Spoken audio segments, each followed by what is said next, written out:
Hello दोस्तों, welcome to amazing classes. आप सभी दोस्तों का अमेजिंग क्लास में स्वागत है। जो 1000 MCQ मैकेनिकल इंजीनियरिंग का जो क्रैश कोर्स चल रहा है उसमें आज मैं थर्मोडायनेमिक्स का पार्ट 1 लेके आया हूँ। इससे पहले मैं सॉम का 5 लेक्चर ऑलरेडी अपलोड कर चुका हूँ। अगर आपने उन वीडियो को नहीं देखा तो उन वीडियो को जाकर देखें। और ये जो लेक्चर होगा ये बहुत ही इंपॉर्टेंट होगा। जो भी एग्जाम में मैकेनिकल इंजीनियरिंग से रिलेटेड क्वेश्चन पूछे जाते हैं, जैसे SSC JEE, NCL, Vizag steel, NLC, RCFL, UPPSC, AE और स्टेट PSU, सभी एग्जाम के लिए बहुत ही इंपॉर्टेंट है। मैं इसमें MCQ को डिस्कस करूंगा और अच्छे कंसेप्ट को भी डील करूंगा। क्वेश्चन के साथ कंसेप्ट को डील करेंगे जितना हो सके। अगर चैनल पर नए हैं तो चैनल को सब्सक्राइब कर दें, साथ ही बेल आइकन प्रेस कर दें ताकि आने वाले वीडियो का नोटिफिकेशन आप तक पहुँचे। मैं 90 डेज से क्रैश कोर्स भी चला रहा हूँ RRB NTPC ग्रुप डी के लिए। उसका भी रेगुलर बेसिस पे math, reasoning, GK, current affair सभी को मैं वीडियो को अपलोड करता हूँ। प्लस मैं टेक्निकल को भी इधर से कवर करता हूँ। तो चलिए वीडियो को स्टार्ट करते हैं।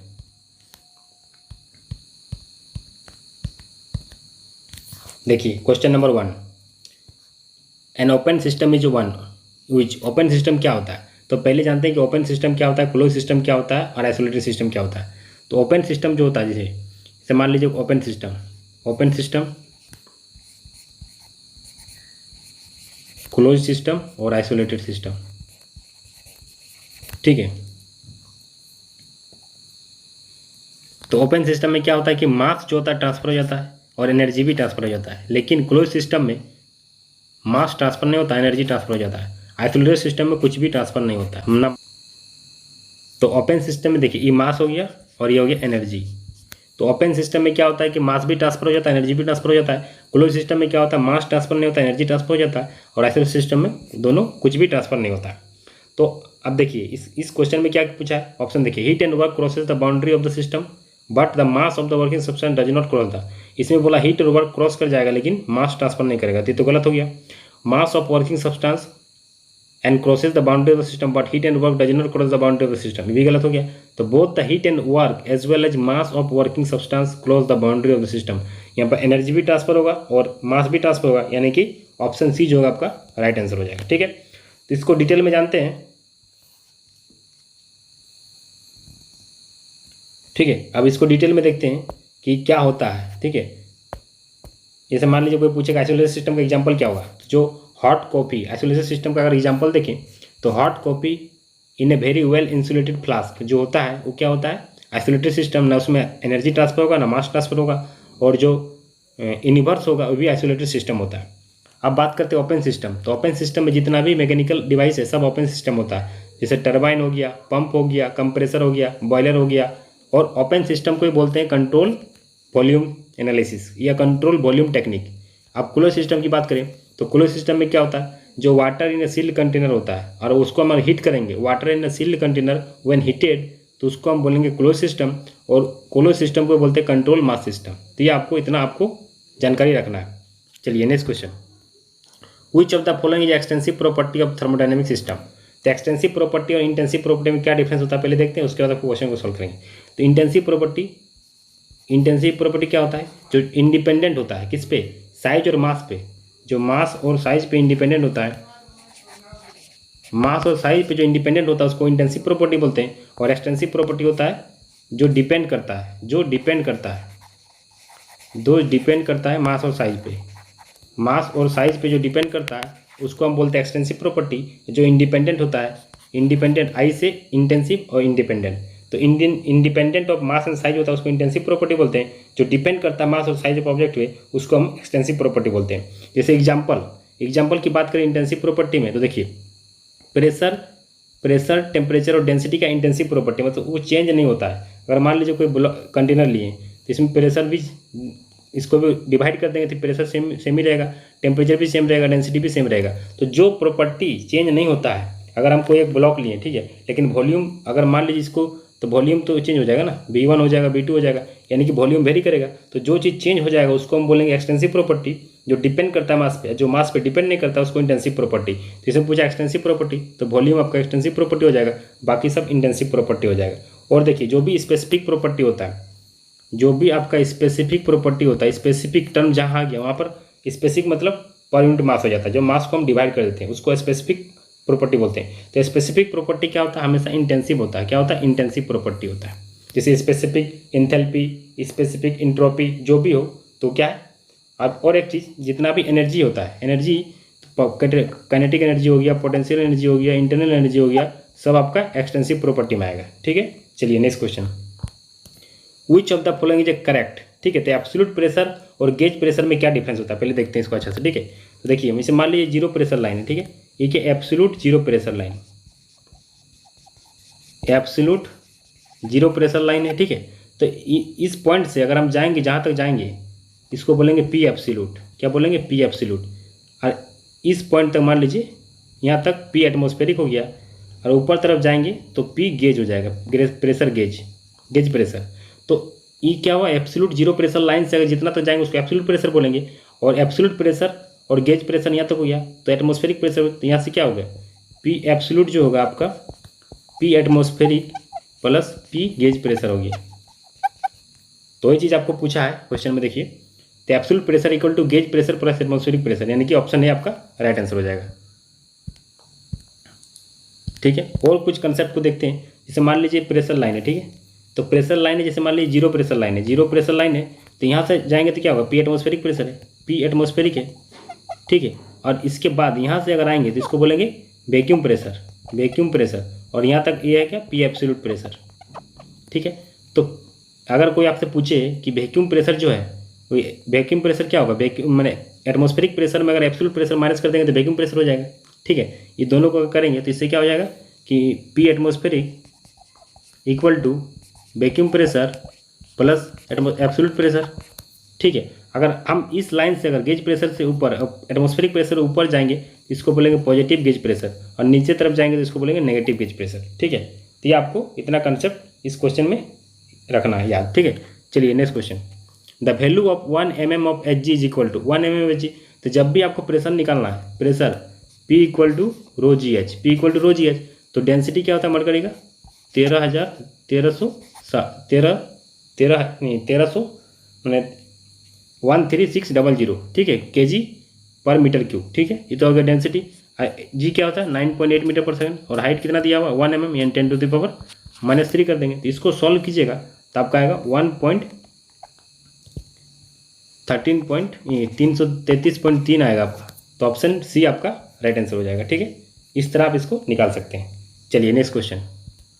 The rating of pressure gauge fitted on a vessel is 25 बार। तो 25 बार क्या है, गेज प्रेशर है, क्या है, पी गेज है। जो प्रेशर गेज प्रेशर है, गेज प्रेशर कितना है आपका 25 बार। ठीक है, और पी एटमॉस्फेरिक कितना होता है, पी एटमॉस्फेरिक 1.03। ठीक है, द एटमॉस्फेरिक प्रेशर दिया हुआ, and the value of G is the absolute pressure. इससे पहले बताया था कि एब्सोल्यूट प्रेशर क्या होता है, पी एब्सोल्यूट जो होता है गेज प्लस एटमॉस्फेरिक होता है।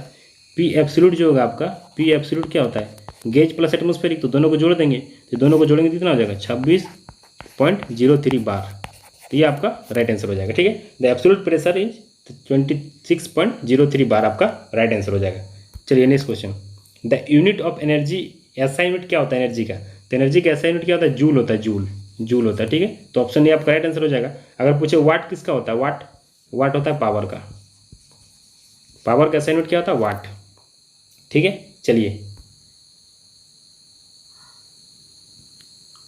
चलिए next question. Which of the following statement is correct, the heat and work are boundary phenomenon and heat and work represent the energy crossing the boundary of the system, the heat and work are path function. तो इसमें क्या होगा आपका, all option correct होगा।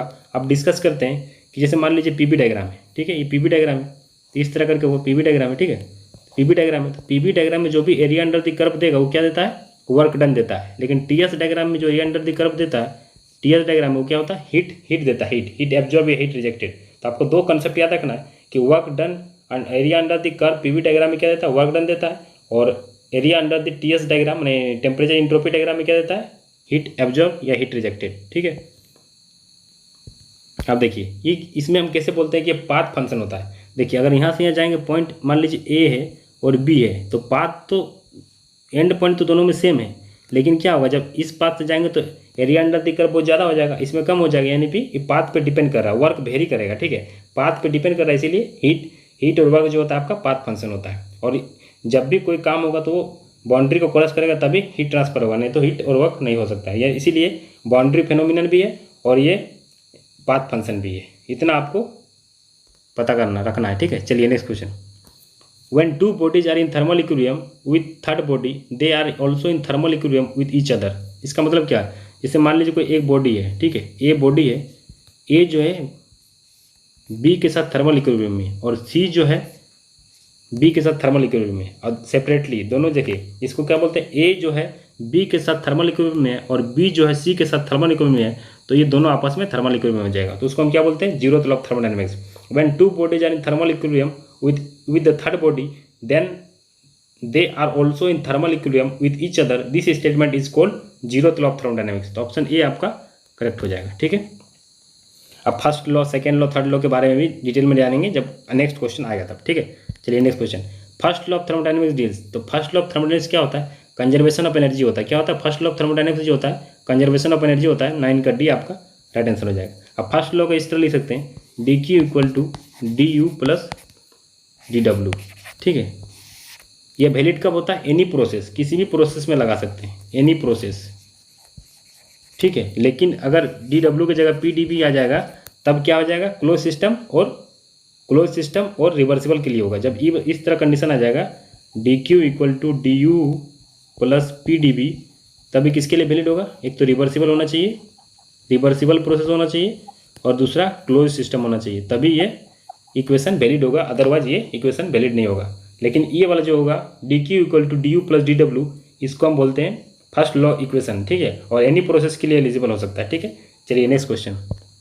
According to first law of thermodynamics, तो first law of thermodynamics में क्या होता है कि देखिए ऑप्शन दिया, total internal energy of the system during process remain constant, total energy of system remain constant, work done by the system is equal to the heat transfer. देखिए work done जो होता है वो हीट ट्रांसफर के बराबर होगा, तो कब होगा, जब इंटरनल एनर्जी मैंने कब होता है, जब आइसोथर्मल प्रोसेस होगा तब इंटरनल एनर्जी टेम्परेचर कांस्टेंट होगा, तभी इंटरनल एनर्जी जीरो होगा, तब हीट इक्वल टू वर्क के बराबर हो जाएगा। लेकिन ऐसे तो पॉसिबल हो नहीं सकता है। First law of thermodynamics, first law of thermodynamics क्या होता है, D Q equal to D U plus D W होता है, तो ये तो पॉसिबल हो ही नहीं सकता कभी भी। The internal energy इंटरवेयर bring,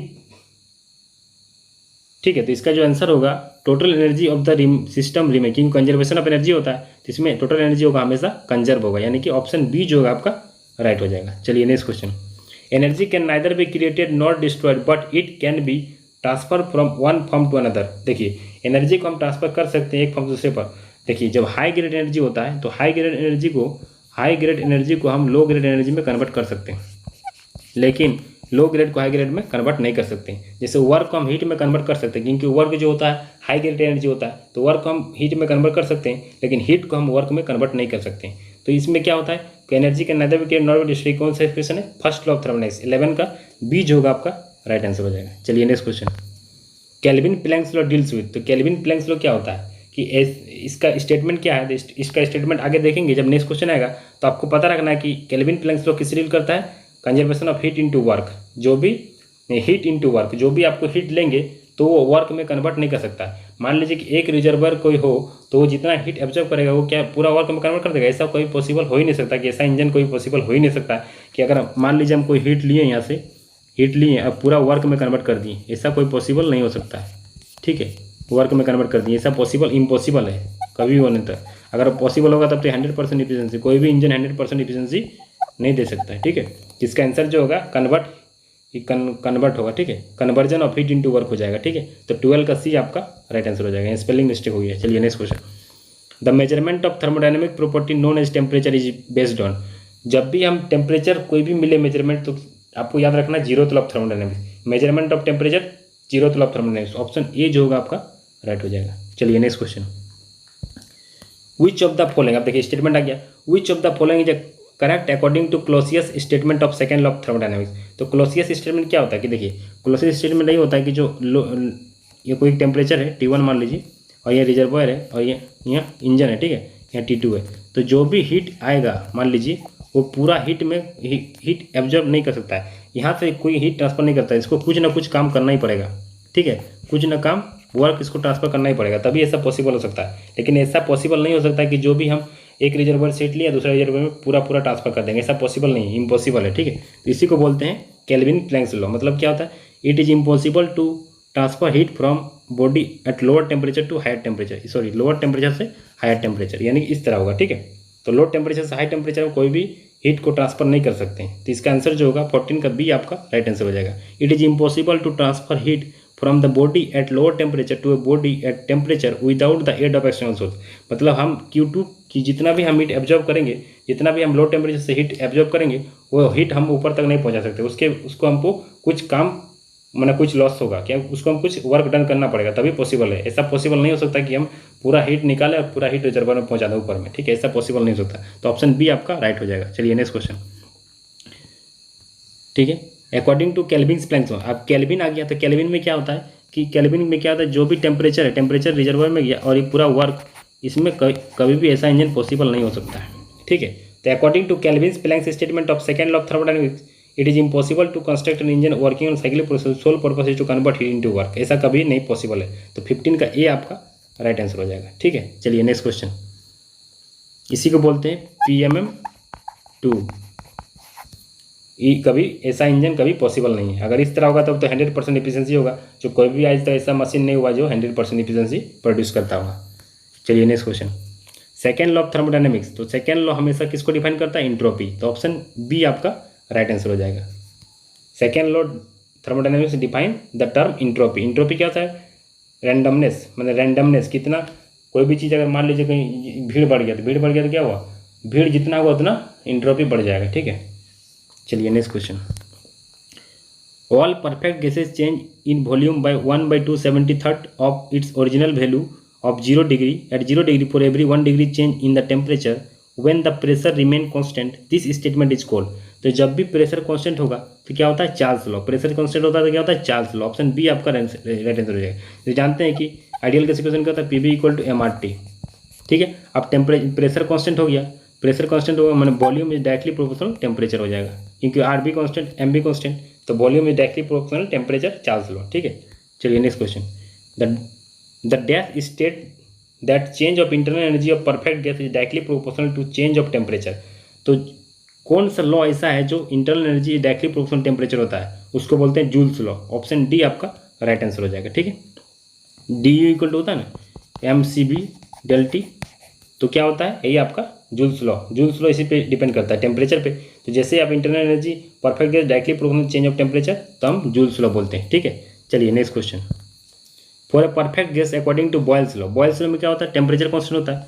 boils law में टेम्परेचर होता है। अब PV = MRT, आपको पता है PV = MRT, temperature constant R constant, यानी कि क्या हो जाएगा, PV = कांस्टेंट।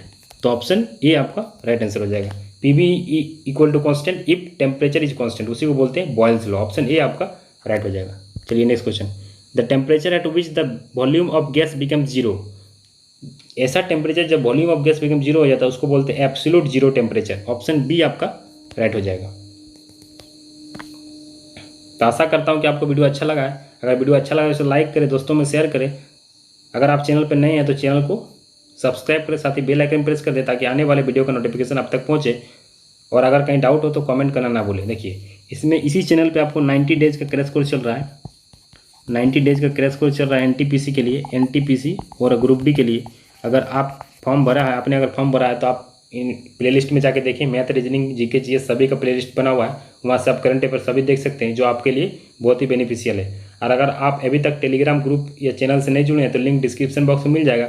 और इसमें आपको फ्री ऑनलाइन टेस्ट भी मिलेगा, फ्री ऑनलाइन टेस्ट। उसके लिए आप टेलीग्राम ज्वाइन कर लें, और वहाँ पर लिंक दिया हुआ है डिस्क्रिप्शन बॉक्स में, टेलीग्राम ग्रुप और व्हाट्सएप ग्रुप का भी लिंक दिया हुआ है। जिसमें आप ज्वाइन करना चाहते हैं उसमें ज्वाइन कर लें। वहाँ पर आपको वीक में 1 या 2 टेस्ट मिलेगा जो आपके लिए बहुत ही इंपॉर्टेंट होगा। चलिए, thank you for watching this video.